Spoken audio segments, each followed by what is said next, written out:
대한민국의 조용기 목사님을 소개합니다. 오늘 저는 여러분과 함께 긍정만이 사는 길이다, 이 제목으로 은혜를 나누고자 합니다. 봄은 긍정의 계절입니다. 겨울 동안 산불로 타버린 언덕, 눈사태로 무너진 곳, 얼어붙었던 강산에 다시 따뜻한 생명의 손길이 나타나 모든 것을 용서하고 무너진 과거를 잊어버리고 새로운 생명의 푸름과 꽃동산을 만들어가는 계절입니다. 인간의 삶도 마찬가지입니다. 삶의 겨울을 지나면서 낭패를 당하고 상처를 입고 잃어버리고 절망한 삶을 그대로 방치하면 인생이 폐허가 되고 말지요. 그러나 예수님 십자가 밑에 나와 울며 과거를 용서하고 잊어버리고 홀홀 털고 일어나서 내일의 꿈을 향하여 날아가는 삶이 바로 긍정의 삶인 것입니다. 이 긍정의 삶을 대표적으로 보여준 것이 탕자의 삶인 것입니다. 탕자는 큰 농사를 짓는 부자 농부의 둘째 아들로 잘 먹고 잘 입고 잘 살았습니다. 그런데 탐욕이 들어와서 자기가 나이가 이르지도 못한데 아버지의 상속을 강요했습니다. 옛날에는 맏아들은 아버지가 죽을 때 3분의 2의 재산을 가져가고 둘째 아들에게는 3분의 1을 줍니다. 그 3분의 1을 내놓으라는 겁니다. 하도 강청하기 때문에 아버지가 그 많은 재산 중 3분의 1을 둘째 아들에게 주니 이를 다 청산해서 먼 나라로 가서 아주 호의호식하고 허랑방탕하게 살아서 모든 것을 다 잃어버리고 말았습니다. 그 나라에 큰 흉년이 들어오자 호구지책을 세울 수가 없어서 직장을 구하러 다니다가 돼지를 치는 회사에 사원으로 채용이 되었는데 그 회사에서 시골에 보내어 돼지 농장에서 일을 하게 했는데 너무나 월급이 작아서 먹고 살 수가 없습니다. 배가 고파 견딜 수가 없고 추워서 견딜 수가 없습니다. 돼지우리에서 같이 살면서 돼지가 먹는 쥐염 열매를 먹으려고 해도 돼지들이 그것을 충분히 주지도 않습니다. 그런 아주 처참한 인생의 수렁에 빠진 사람이 어떻게 다시 살아나는가 이야기를 우리가 살펴보면 우리의 생애 속에 큰 교훈을 얻을 수가 있는 것입니다. 첫째로 그가 그 절망의 수렁에 빠져서 허우적이며 있을 때는 아무것도 바라볼 수 없는 미래가 캄캄하였습니다. 그러나 다시 살아나기 위해서 그가 해야 될 일이 있었습니다. 그것은 과거의 죄책과 후회의 늪에서 벗어나야 됐습니다. 그 마음속에 엄청난 죄책이 짓누르고 있었습니다. 아버지를 배반한 죄가 가슴에 쓰렸습니다. 아버지가 그렇게 말리고 울면서 그를 붙들었습니다. 내가 나이가 들면은 내가 상속을 줄 테니까 그때까지 기다리라고 강청을 하는 것을 아버지에게 몹쓸 말을 하고 반역을 하고 고함을 치고 횡패를 부리고 아버지의 재산을 강탈한 그 죄책이 이제 마음속에 너무나 고통스럽습니다. 잘 나갈 때는 다 잊어버렸는데 모든 것 다 잃어버리고 고통스러우니까 태산처럼 다가오는 것이 아버지에 대해서 지은 죄가인 것입니다. 그 죄의 수렁에서 벗어나기 전에는 그가 재기불능인 것입니다. 누가복음 15장 12절로 13절에 그 사건을 이렇게 기록하고 있습니다. 그 둘째가 아버지에게 말하되 아버지여 재산 중에서 내게 돌아올 분깃을 내게 주소서 하는지라. 아버지가 그 살림을 각각 나누어 주었더니 그 후 며칠이 안 되어 둘째 아들이 재물을 다 모아가지고 먼 나라에 가서 허랑방탕하여 그 재산을 다 없애했다고 말한 것입니다. 그는 과거를 돌이켜보니 도저히 얼굴을 들 수 없습니다. 얼마나 음란하고 방탕한 생활을 했든지 상상을 초월합니다. 매일같이 아름다운 여자들을 돈으로 사서 가르고 도박꾼들, 방탕자들, 마약 중독자들과 합쳐서 놀이터를 벌리고 무절제하고 비윤리적이고 비도덕적인 생활은 다 골라가면서 했습니다. 누가복음 15장 13절 이하에 보면 거기서 허랑방탕하여 그 재산을 낭비하더니 돈을 물쓰듯이 썼습니다. 아버지가 피와 눈물과 땀으로 모은 재산을 노력하지 않고 얻은 재산이라 그대로 막 써제끼니까 그 재산이 아무리 많은들 유지될 수가 없습니다.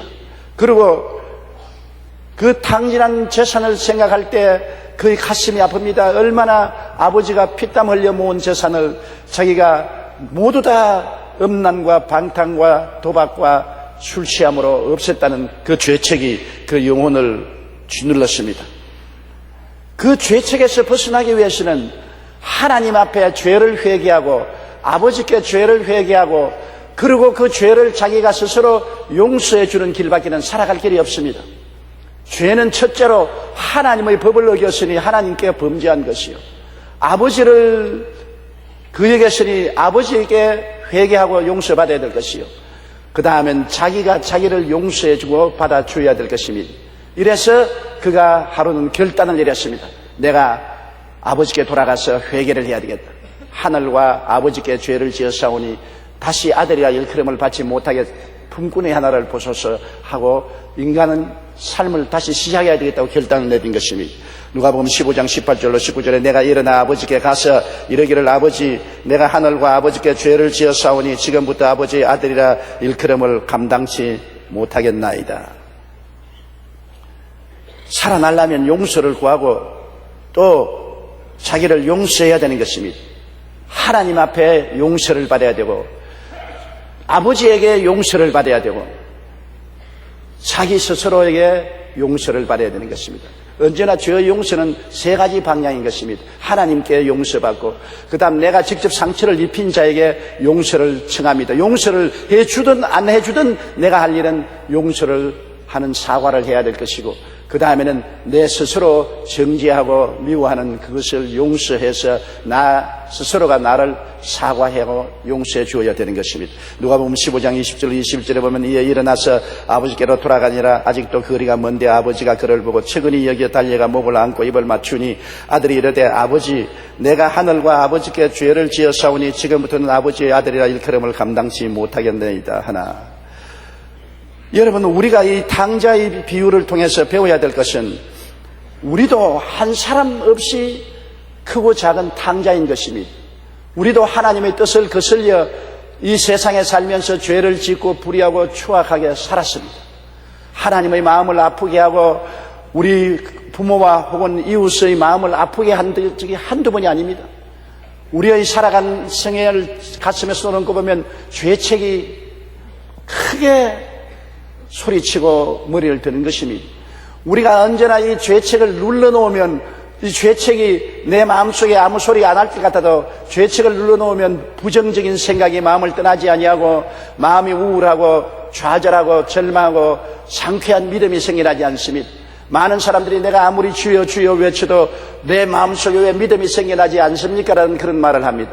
마음에 감추어놓은 죄가 있으면 하나님께 아무리 부르짖어도 믿음이 생겨나지 않고 성령의 역사가 일어나지 않습니다. 믿음이 일어나고 성령의 역사가 일어나기 위해서는 내 마음속에 감추인 죄악을 청산해야 됩니다. 이 탕자와 같이 하나님 앞에 내 죄를 다 고하고 내가 기억나는 대로 죄를 지은 상대에게 용서를 구하고 그리고 자기 죄를 자기가 용서해 줘야 되는 것입니다. 내가 아내에게 죄를 지었으면 아내에게 죄를 용서해달라고 구해야 되는 것입니다. 용서 안 해주고 해주고는 아내 책임입니다. 내가 할 일은 아내에게 죄책을 구하고 또 남편에게 내 죄를 용서해달라고 구하고 이웃에게 내 죄를 용서해달라고 구하고 편지라도 쓰고 인터넷에 글이라도 올려서 죄사함을 요구해야 되는 것입니다. 그러고 난 다음에 자기를 향해서 말해야 됩니다. 너는 하나님 앞에 용서를 받고 이웃에게 용서를 구했고 그랬으니 너도 너 자신을 용서하라. 나도 내 자신을 용서한다. 스스로 그렇게 말해야 되는 것입니다. 우리는 예수 그리스도의 십자가가 있기 때문에 용서받을 수 있는 보증이 있는 것입니다. 하나님이 세상을 이처럼 사랑하사 독생자를 주셨으니 누구든지 저를 믿으면 멸망하지 않고 영생을 얻으려. 남녀 노유 빈부 귀천할 것 없이 죄를 지은 사람 안 지은 사람 큰 죄인 죄인 죄인 할 것 없이 모두 다 예수 그리스도의 십자가 앞에 나오면 하나님은 용서하기를 기다리고 계신다는 것입니다.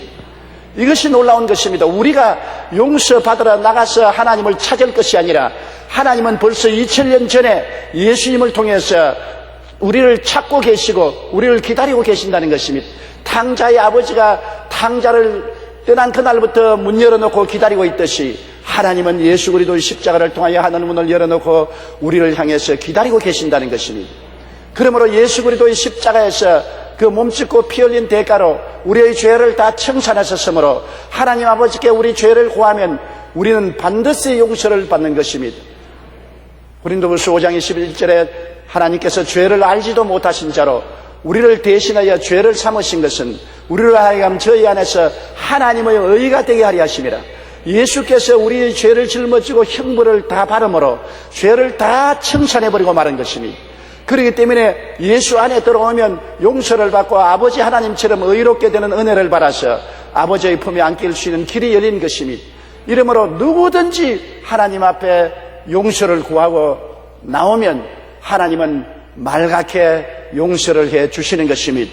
요한일서 1장 9절에 만일 우리가 우리 죄를 자백하면 저는 미쁘시고 이로우사 우리 죄를 사하시며 모든 불의에서 우리를 깨끗게 하실 것이라고 말씀하신 것입니다. 이러므로 하나님 앞에 우리 마음이 용서를 받았으면 그 다음에는 우리는 담대하게 이웃에게 용서를 청해야 될 것인 것입니다. 이웃이 내가 특정한 사람이 없으면 그분 괜찮습니다만 특별히 내가 이웃 사람에게 상처를 입힌 것이 있으면 그 상처 입은 이웃에게 나가서 죄를 사해달라고 요청을 해야 되는 것입니다. 어떤 때는 용서를 받을 수도 있고 어떠한 사람은 용서 안 해주겠다고 고개를 흔들 것입니다. 그러나 그것은 내 책임이 아닌 것입니다. 내가 할 일은 용서해달라고 부탁을 하는 것이고 용서를 해주면 좋고 안 해줘도 나는 죄책에서 벗어날 수 있는 것입니다. 왜냐하면 하나님께 이미 용서를 받았기 때문에 그 용서한 열매로서 이웃에게 죄를 용서해달라고 구하고 그 다음에는 하나님의 은혜로 우리 죄를 스스로 용서해 주는 것입니다. 우리 주기도문에 우리가 우리에게 죄 지은 자를 사하여 준 것 같이 우리의 죄를 사하여 주옵소서. 우리가 이웃의 죄를 용서한 것 같이 우리 죄도 용서해 줘야 되는 것입니다. 많은 사람들이 오랜 세월 동안 살면서 자기를 용서하지 않습니다. 자기는 죽일 놈, 나쁜 놈, 고약한 놈, 버림받아야 마땅한 놈, 이런 놈은 살아갈 필요가 없다. 나는 이 세상에서 망해야 된다. 자기를 비하하고 자기를 정죄하고 자기를 심판하는 사람들이 많습니다. 그래서 우울증에 걸려서 나는 못 산다, 나는 살 수 없다, 살아갈 필요도 없다고 말하는 것입니다. 자기를 용서하지 않습니다. 그것은 큰 잘못입니다. 하나님이 용서한 사람을 우리가 용서 안 하면 안 됩니다. 하나님이 나를 용서해 주었는데 왜 내가 나를 용서하지 않습니까? 나를 솔직히 용서해 주는 것입니다. 내가 거울을 들여다보고 나는 하나님께로부터 용서받았으니 나도 너를 용서한다. 네가 옛날에 못되게 굴어서 내가 너를 사랑할 수 없었지만은 이제 나는 너를 용서한다. 그러므로 용서받아라. 스스로를 용서해서 죄짐을 풀어놓아야 수렁에서 건져냄을 받을 수가 있는 것입니다. 죄짐을 벗어놓지 아니하면 수렁에서 나올 수가 없습니다. 유명한 과학자 코페르니쿠스의 무덤 비석에는 그 유언을 따라서 이런 비문이 새겨져 있습니다. 나는 바울의 지혜를 구하지 않습니다. 나는 베드로의 능력을 구하지 않습니다. 오 하나님, 나는 회개하는 강도에게 주셨던 은혜를 구합니다. 우리는 회개를 통해 과거의 죄책과 후회의 늪에서 벗어나야 합니다. 그럴 때 긍정적으로 살아나갈 수가 있는 것입니다. 우리를 항상 부정적이 되게 하고 파괴적이고 절망적이 되게 하는 것은 죄입니다. 그 죄의 늪에서 벗어나야 긍정적으로 살 수 있습니다. 희망을 가지고 살 수 있고 믿음을 행수하면서 살 수 있는 것입니다. 이 탕자가 그 쥐염 열매를 먹는 돼지 소굴에서 나올 수 있는 결단이 하나님과 아버지께 회개를 하겠다고 작정을 한 그날부터 그는 그 수렁에서 나올 수 있는 계기가 되었던 것입니다. 우리도 크고 적은 수렁에 빠져서 허우적일 때 우리는 하나님과 사람 앞에 지은 죄를 회개하고 자기의 죄를 용서하고 예수님의 보혈에 의지할 때 수렁에서 나올 수 있고 긍정적인 인생을 살아갈 수 있는 첫발을 디딜 수가 있는 것입니다. 둘째로 이 탕자는 지난 날을 다 잊어버려야 됩니다. 이 탕자가 수렁에서 빠져 있을 때 늘 과거가 그를 집착하게 하는 것은 과거가 엄청나게 부자였는데 내가 이렇게 가난하게 되었다는 탄식인 것입니다. 그렇게 돈이 많았는데 그 돈이 다 어디로 날아갔나? 어쩌다가 그 돈이 다 소모되고 말았냐? 과거에 부자였던 생각의 꿈에서 깨어나지 못합니다. 그는 현재 돼지 소굴에 살고 있는 사람임에도 불구하고 마음은 옛날에 부자였던 과거를 잊어버리지 못하고 있는 것입니다. 여러분, 과거를 잊어버리고 던져버려야 그 집착에서 벗어날 수 있지, 과거에 잡혀있는 사람은 앞으로 전진할 수 없는 것입니다. 우리는 항상 앞을 바라보고 나가야 삽니다. 과거에 잡혀있고 과거에 집착해서 늘 탄식하면 한 발자국도 앞을 나가지 못하고 이 사람은 수렁에서 죽고 마는 것입니다. 잠언서 23장 5절에 내가 어찌 허무한 것에 주목하겠느냐 정령의 재물은 스스로 날개를 내어 하늘을 나는 독수리처럼 날아가리라. 누가복음 12장 15절에 삼가 모든 탐심을 물리치라 사람의 생명이 그 소유의 능력한 데 있지 아니하니라고 말한 것입니다. 재물과 지위나 명예 이런 것이 과거에 아무리 있었다 하더라도 그것이 떠나간 이후에는 집착하지 말아야 되는 것입니다. 다 훌훌히 털어버려야 되는 것입니다. 그것을 가지고 내가 과거에 이런 사람이었는데 그런 대접을 지금 받지 못하고 이런 비참한 것이니 너무나 불쌍하다고 생각하면 안 되는 것입니다. 의리의리하게 의시되며 살았던 과거가 마음속에 집착으로 다가오는 것입니다. 과거에 내가 이렇게 안 살았는데 거대한 저택에서 살고 자가용을 가지고 운전사가 있고 정원사들이 있고 가정부들이 있고 얼마나 행복하게 살았느냐.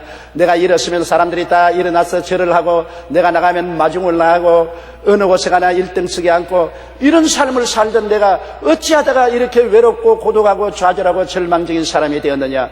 어찌하다가 돼지 소굴까지 낮아져서 돼지 지엄령면을 받는 수렁에 빠졌는가. 그런 탄식을 하고 살면 안 됩니다. 그 과거는 이미 지나가 버린 것이고 아무리 생각해도 돌아오지 않습니다. 떠나간 과거는 놓아버려야 되는 것입니다. 이미 환경에서 떠나갔는데 내 마음에서 그것이 집착되어 있어 과거처럼 행세하면은 아무도 그 사람을 받아들이지 않습니다. 과거는 떠나갔으니까 과거의 부자처럼 생각하고 행세하지 말아야 되는 것입니다. 과거에 의리의리하게 의시되며 살았던 그 행실을 그대로 하려고 하면은 과거에 붙잡혀서 그는 결코 그 수렁에서 빠져나오지 못하고 멸망하고 말 것인 것입니다. 시편 52편 7절에 이 사람은 하나님을 자기 힘으로 삼지 아니하고 오직 자기 재물의 풍부함을 의지하며 자기의 악으로 스스로 든든하게 하던 자라고 말하는 것입니다. 그런 자가 패망하고 마는 것입니다. 성경에는 야훼께서 집을 세우지 아니하시면 세우는 자의 수고가 헛되고 야훼께서 성을 지키지 아니하면 파수꾼의 경성함이 헛사로다. 아침에 일찍 일어나고 저녁에 늦게 누우며 수고의 떡을 먹음이 헛되도라고 말한 것입니다. 과거에 하나님 없이 살다가 망했으면 과거 행세를 하지 말고 과거를 다 내던져야 되는 것입니다. 과거에 내가 장관이었는데 국회의원이었는데 회사 회장이었는데 과거에 내 지위도 있고 명예도 있었는데 과거에 내가 대접받고 살았는데 나 지금도 그렇게 행세하고 대접받아야지. 마음속에 그렇게 생각해도 이미 지나간 과거가 그를 그렇게 대접해 주지 않습니다. 이미 그는 과거를 떠난 사람입니다. 현재는 아무것도 없는 쭉 빨가벗은 거지요. 돼지 속으로 있는 자기를 알고 자기의 현실을 직시할 수 있어야 돼지 속으로서 나올 수가 있는 것입니다. 이 탕자는 돼지 속으로 앉아서 생각할 때 회심한 일이 많았습니다. 자기에게 그렇게 사랑을 받고 자기가 좋은 옷도 사주고 귀걸이, 목걸이, 발목걸이 사주던 그 아름다운 여자들, 내 낭군, 우리 남편, 우리 영웅이라고 하던 그 여자들이 순식간에 자기를 버리고 돈 없으니까 문전박대하는 것을 생각하고 니를 갈았습니다. 인연들 두고 봐라. 언제 내가 일어나서 복수할 것이다. 그것을 자꾸 니를 갈고 생각을 하고 있습니다. 이미 지나간 일입니다. 그 여자들 다시 돌아오지 않습니다. 그 마음속에 아무리 그렇게 해도 그 시대는 돌아오지 않습니다. 이미 떠나갔습니다. 그는 허상에 잡혀있는 것입니다. 저희 친구들을 원망합니다. 동계나 있을 때는 나를 형님이라고 하고 나를 주인이라고 하고 따라오던 그놈들, 나하고 같이 술 먹고 방탕하고 도박할 때는 나를 영웅으로 생각하더니 이제 나를 발길로 차버리고 모른 체하고 떠나가고 나를 도와주지 않는다. 두고 보자. 이 괘씸한 놈들. 사람이 항상 이렇게 있을 줄 아느냐. 내가 일어나면 너희들 박살을 내겠다. 박살을 내기는 무슨 박살을 내. 지가 박살이 났는데. 소용이 없는 일인 것입니다. 과거에 미웠던 일도 다 버려야 됩니다. 과거의 분노도 다 버리고 시기와 질투도 다 버려야 되는 것입니다. 그것이 아무리 원망, 시기, 분노, 질투한다고 해서 과거가 다시 돌아오지 않습니다. 지나가 버린 것입니다. 지나가 버린 것은 잊어버려야 됩니다. 미운 상사도 잊어버려야 되는 것입니다. 미운 사장도 잊어버려야 되는 것입니다. 미운 친구도 잊어버려야 되는 것입니다. 과거를 잊을 수 있어야 수렁에서 나올 수가 있는 것입니다. 언제나 과거 때문에 밤잠을 설치고 이를 갈고 소화가 안 되고 얼굴을 찌푸리고 불행하면 그 사람은 과거의 족쇄에 묶여서 현재와 미래를 잃어버린 사람인 것입니다. 과거를 훨훨 털어버리고 미래를 향해서 날개를 치고 날아가야만 되는 것입니다. 바울 선생은 뒤엔 일은 잊어버리고 앞에 있는 표대를 향하여 달려가라고 말하는 것입니다. 잊어버릴 수 있어야 되는 것입니다. 과거는 아무리 원통하게 여기도 안 돌아오는 것입니다. 지나가버린 것입니다. 지나가는 과거가 여러분을 현재에 자꾸 도적질하고 죽이고 멸망시키도록 만들어는 안 되는 것입니다. 좋았던 과거도 돌려보내고 나빴던 과거도 돌려보내고 원망스럽던 과거도 다 하나님께 맡겨서 잊어버리고 여러분은 예수 그리스도 안에서 하나님을 향하여 미래를 향하여 뛰어나가야만 되는 것입니다. 미래를 향해서 뛰지 않은 사람, 항상 뒤를 돌아보는 사람은 사고를 칩니다. 자동차를 운전해가는 사람이 고속도로에서 앞을 보고 핸들을 잡지 않고 자꾸 빼끔 미라를 쳐다봅니다. 뒤에 무슨 차가 오느냐, 저 새끼 좋은 차 불이네, 저 자식 왜 저리 가까이 오느냐, 저 자식 왜 운전을 잘못하느냐, 자꾸 빼끔 미라를 쳐다보면 그러다가는 가드레일을 들어박거나 언덕에 떨어지거나 앞에 추돌하거나 자기가 죽습니다. 과거를 자꾸 쳐다보는 사람은 결국 자기가 추돌하고 교통사고 일으키고 죽는 것처럼 파멸하고 마는 것입니다. 백미라는 필요 없을 때 보지 말아요. 앞만 바라보고 앞을 향해서 운전대를 잡고 나가야만 되는 것입니다. 자기 현실은 빈손 들었으니까 빈손 든 자신을 받아들여야 돼요. 이 탕자의 놀라운 점은 과거의 죄책에서 회개를 해서 놓여놨을 뿐 아니라 과거에 자기 잘 살던 것 다 포기해버리고 현실을 받아들였었습니다. 그가 아버지께 나갈 때 나를 품꾼의 하나로 봐달라고 나갔으는 것입니다. 품꾼이라는 것은 하루하루 일용직인 것입니다. 과거의 아들로서 당당하여 재산 3분의 1을 탔던 그가 큰 소리 꽝꽝하고 수많은 종을 부리던 그가 종 밑에 부림을 당하는 품꾼으로 자기를 낮춘 것입니다. 이것이 여러분 우리가 긍정적으로 인생을 살아갈 수 있는 태도인 것입니다. 자기의 현재 위치를 알아야 되는 것입니다. 낮아지고 겸손해진 위치를 받아들여야 되는 것입니다. 현재가 품꾼이 되어 있는데도 불구하고 과거의 부자요 과거에 어리어리하게 잘 사는 그런 행세를 하려면 안 되는 것입니다. 현실을 직시해야 되는 것입니다. 우리 예수 믿는 사람들은 빈손 들고 앞에가 십자가를 붙들어야 되는 것입니다. 과거에 붙잡려서 주님 앞에 빈손 들고 못 나가는 사람은 불쌍한 사람인 것입니다. 주님 앞에 지위도 명예도 권세도 돈도 다 비워버리고 이제는 손탄 털털 버리고 수렁에 빠진 내가 빈손 들고 품꾼의 하나가 되어서 주님 앞에 나오는 그런 마음의 태도를 가져야 긍정적인 인생을 살 수 있는 것입니다. 시편 40편 17절에 나는 가난하고 궁핍하오나 주께서는 나를 생각하시오니 주는 나의 도움이시오 나를 건지시는 이시라. 가난하고 궁핍한 자기를 인정해야 주님이 도와주시는 것입니다. 마태복음 5장 3절에 심령이 가난한 자는 복이 있나니 천국이 저희 것이며 심령이 가난해져야 되는 것입니다. 자기 가난한 현실을 깨달아야 되는 것입니다. 품꾼의 하나로 낮아져야 되는 것입니다. 품꾼이 된 자기가 되어야 주님이 받아주는 것입니다. 시편 34편 18절에 야훼는 마음이 상한 자를 가까이 하시고 중심으로 통회하는 자를 구원하시는도다. 마음이 상하고 중심으로 통회하고 자기의 죄책을 다 회개하고 벗어버리고 과거에 잘 살던 오만하고 교만한 자리를 다 떠나보내고 회개하고 자기가 낮아 있는 품꾼으로 통회하고 회개하면 주님께서 구원의 손길을 베푸는 것입니다. 요엘서 2장 13절에 너희는 옷을 찢지 말고 마음을 찢고 너희 하나님 야훼께로 돌아올지어다. 그는 은혜로우시며 자비로우시며 노하기를 더디하시며 인애가 크시사 뜻을 돌이켜 재앙을 내리지 아니하시리라. 마음을 찢고 야훼께로 나오라는 것입니다. 마음이 오만하고 교만하면 하나님께서 결코 받아들이지 않습니다.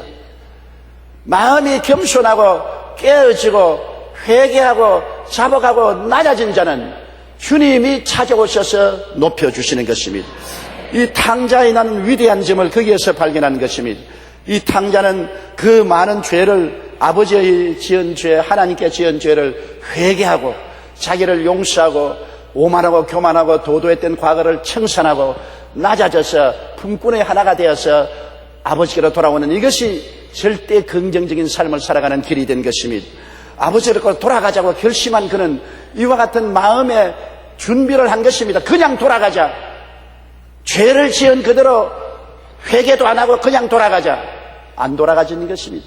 과거에 오만하고 교만하고 잘 사는 대접을 해달라. 나에게도 과거와 같이 부자로 만들어주고 의리의리하게 살게 만들어달라. 나야 지금도 기생들하고 논팽이들하고 놀 수 있는 자금을 떼어달라. 그러한 태도로 나올 때 아버지는 받아주지 않습니다. 수렁에서 먼저 나와야 되는 것입니다. 수렁에서 나오지 않고는 아버지가 받아들이지 않습니다. 이 탕자는 수렁에서 나왔습니다. 하나님께 죄를 회개하고 아버지께 죄를 회개하고 자기 자신의 죄를 용서하고 죄의 문제를 회개하고 그 다음 오만하고 교만하고 자만하고 잘못 살았던 마음을 깨뜨리고 통회하고 자복하고 품꾼의 하나가 되는 겸비한 마음으로 현실을 직시하고 일어섰을 때 아버지께로 돌아올 수 있는 길이 열리고 부정의 생활은 떠나가고 긍정적인 삶이 시작된 것입니다. 즉 그는 이제는 아버지를 향해서 희망을 가지고 나가야 돼. 품꾼의 하나로부터 출발해서라도 희망을 찾자. 살 길은 여기밖에 없다. 살 길은 돼지 수렁에서 벗어나서 아버지께로 돌아가는 길밖에 없다. 그래서 희망을 향해서 그는 전진했습니다.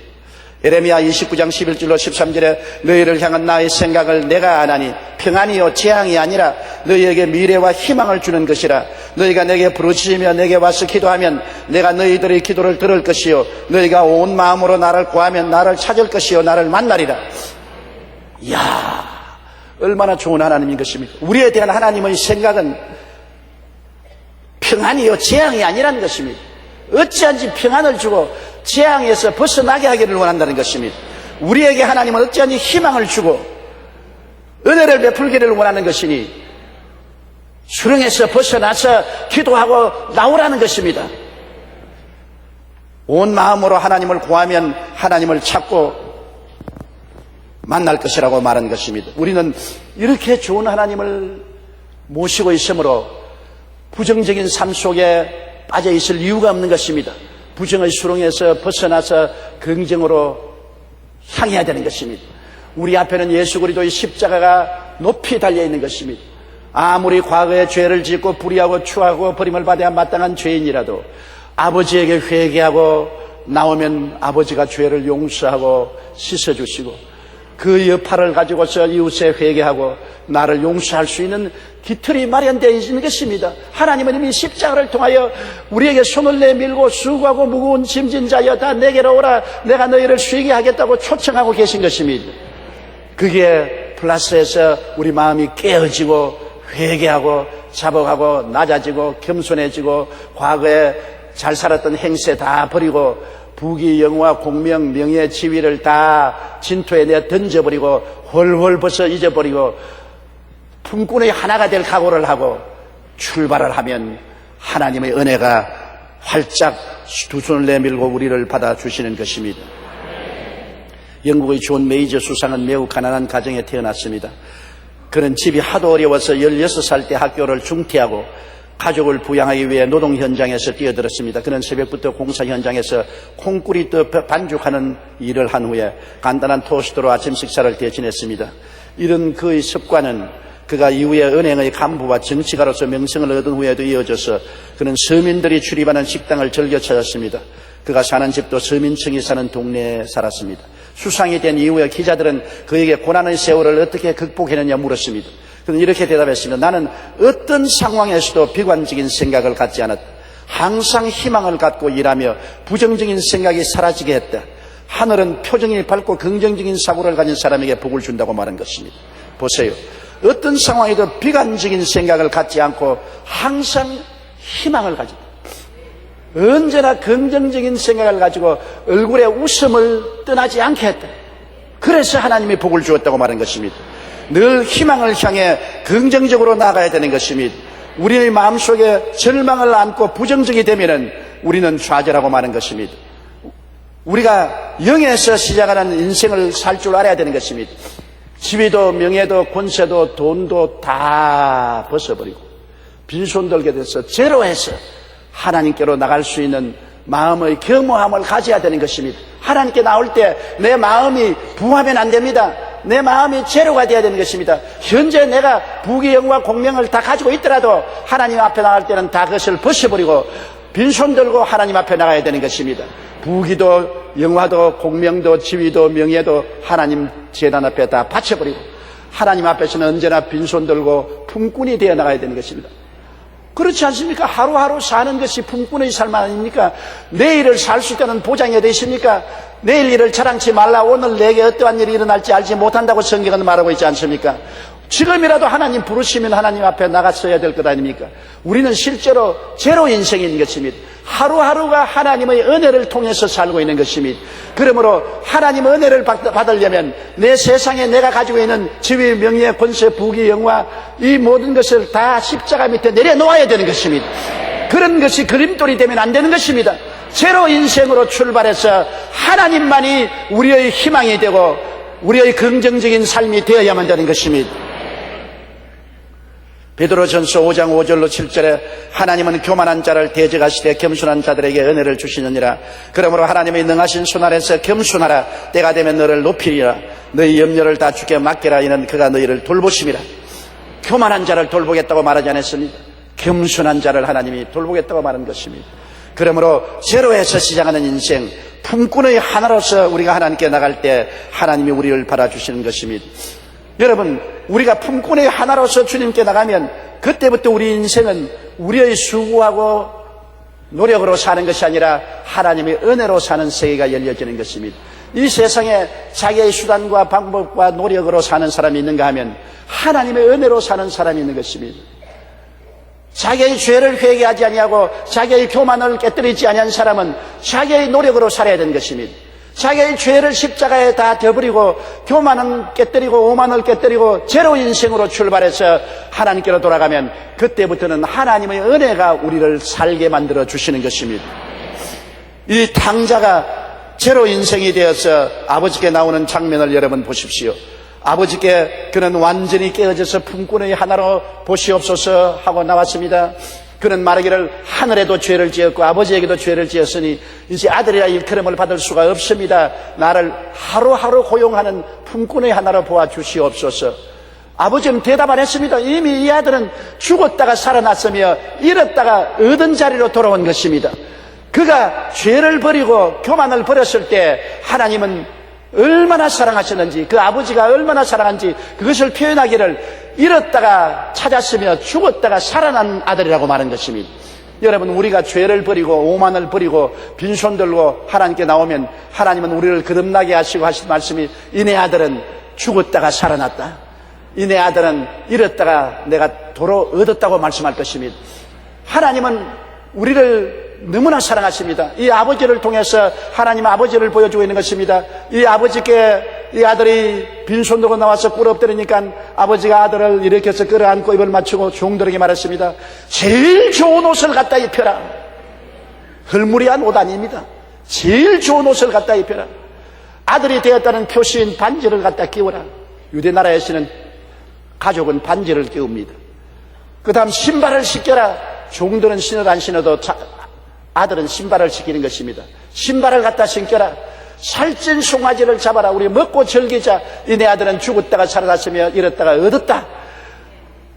이 아들이 입이 벌어졌습니다. 의안이 벙벙합니다. 아버지여, 어찌하여 이런 일이 있나이까?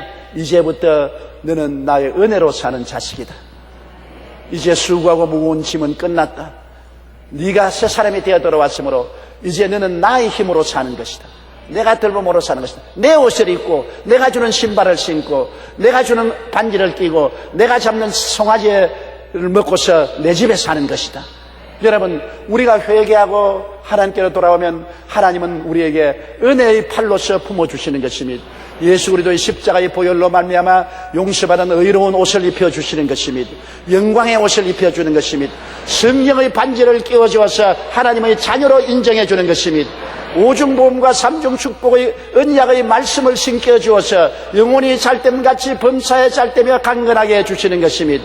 그리고 우리 안에 성령을 주셔서 의와 평강과 희락, 믿음, 소망, 사랑의 잔치상을 베풀어 주어서 하나님 앞에서 기쁘고 즐거운 삶을 살도록 만들어 주시는 것입니다. 이것이 바로 우리가 부정에서 긍정으로 들어와서 사는 길이 되는 것입니다. 수렁에 빠진 삶이 재기하는 길은 긍정적으로 나아가는 길밖에는 다른 길이 없습니다. 그 길은 십자가 앞에서 용서로 새롭게 되고 철저히 과거를 떨쳐버리고 하나님의 은혜의 품속에 뛰어다는 길밖에 없는 것입니다. 율법으로 살지 말고 은혜로 살아야 되는 것입니다. 나의 수고하고 무거운 짐을 짊어지고 사는 것이 아니라 하나님의 축복과 은혜 속에 사는 삶을 살아야 되는 것입니다. 이 세상에 예수를 믿지 않은 사람은 인간의 수단과 방법과 노력과 인본주의로 삽니다. 그러나 주님께로 죄를 회개하고 깨어져서 탕자가 변화되어 돌아온 사람은 하나님 섬기며 살고 하나님의 은혜로 사는 것입니다. 이제는 앉아도 은혜요 서도 은혜인 것입니다. 하나님의 영광의 옷을 입고 하나님의 성령으로 인침을 받아 하나님의 자녀가 되고 하나님의 약속의 오중복음과 삼중 축복을 복받고 하나님이 주시는 믿음, 소망, 사랑의 평강, 희랑, 성령 충만의 잔치상을 베풀고서 살다가 천국으로 돌아가게 되는 것입니다. 여러분, 우리는 수렁 속에 빠져 있어서는 안 되는 것입니다. 적고 큰 수렁에 빠져서 허우적해서는 안 되는 것입니다. 그 수렁에서 나오기 위해서, 그 좌절과 절망에서 나오기 위해서 우리는 십자가 앞으로 나가십시다. 회개하십시다. 철저히 회개하십시다. 용서를 하나님께 구하고 사람에게 구하고 자기 자신도 정죄하지 말고 열등의식과 좌절감에 빠지지 말고 용서해주고 현재를 직시해서 제로로 하나님께 나가십시다. 제로 성게임입니다. 빈손 들고 나가십시다. 아무것도 자랑하지 마십시오. 현재는 과거에 예수 믿지 않고 죄악에 살던 시대에 내가 아닌 것입니다. 지위도 명예도 권세도 돈도 다 떠나갔습니다. 나는 현재 품꾼의 하나로서 제로가 되어서 주님 앞에 빈손 들고 하나님이여, 하나님만이 나의 생명이요 모든 것은 모든 것입니다. 주께만 의지하고 주님만 바라보고 삽니다. 살든지 죽든지 흥하든지 망하든지 성하든지 쇠하든지 주님만 따라갑니다. 주님께서 은혜로 품어주시고 여러분 은혜로 인도해 주시고 은혜로 살려주시다가 은혜 중에서 천당에 올라가서 영원히 은혜로 말미암아 살게 만들어 주십니다. 다 같이 고개 숙여 기도드리겠습니다. 살아계신 우리 아버지 하나님, 우리는 다 크고 작은 탕자였는데 우리가 수렁에 빠져 허덕일 때 십자가를 바라보고 용서의 길을 열도록 만들어 주신 아버지 감사합니다. 용서받은 의인이 되고 과거를 다 청산하고 빈손 들고 아버지께 나가 은혜를 받아 살게 만들어 주시니 감사합니다. 혹시 이 현실을 잊어버리고 과거로 돌아가는 어리석은 사람 없게 되게 도와주시옵소서. 다 깨어지고 낮아지고 회개하고 품꾼이 되어 살게 도와주시옵소서. 예수님 이름으로 기도드립니다. 아멘. 할렐루야. 아멘. 목사님 감사합니다. 구독과 좋아요는 제작하는 데 힘이 됩니다. 감사합니다.